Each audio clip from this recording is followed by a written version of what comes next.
During a rally in South Dakota on Friday, President Donald Trump went off on immigration in a major way, telling the audience that we have the worst laws in the history of any country when it comes to who's allowed inside the border.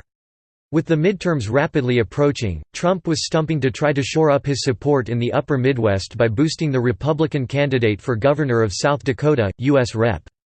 Kristi Noem. However, immigration was a major part of the rally, particularly when it came to the Democrats far from South Dakota who Trump said are promoting open borders. While he didn't mention him by name, Trump talked about California gubernatorial candidate Gavin Newsom and his apparent dislike of border control, noting that loose borders combined with Newsom's support for single-payer health care could create a crisis in the state.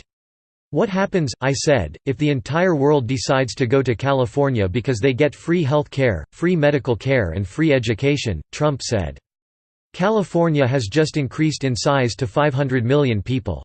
I may even move to California to get free health care." As Trump described the liberal immigration position, the crowd began chanting, "Build the wall." Trump then launched into a tirade about the country's immigration laws. "We have the worst laws in the history of any country," Trump said.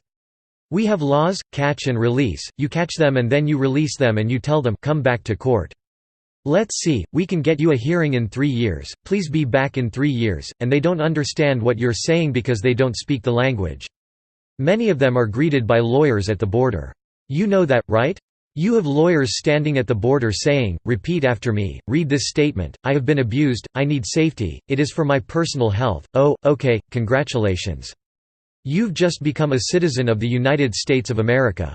You can see that this is one Trump speech that's going to be discussed a lot in the media over the next few days. However, say what you will about the content, it's certainly a dramatization of what the problem is that we're dealing with. The Democrats don't believe immigration law ought to be enforced because the Democrats benefit electorally when immigration law isn't enforced. The reason they don't want the wall isn't because it's a waste of money. The reason is that they're afraid it will work. They don't want catch and release because it's the humane thing to do. It's because they want that individual to stay within the United States illegally. I don't know if those are the worst laws in the history of any country. I think that was probably a bit of off-the-cuff hyperbole.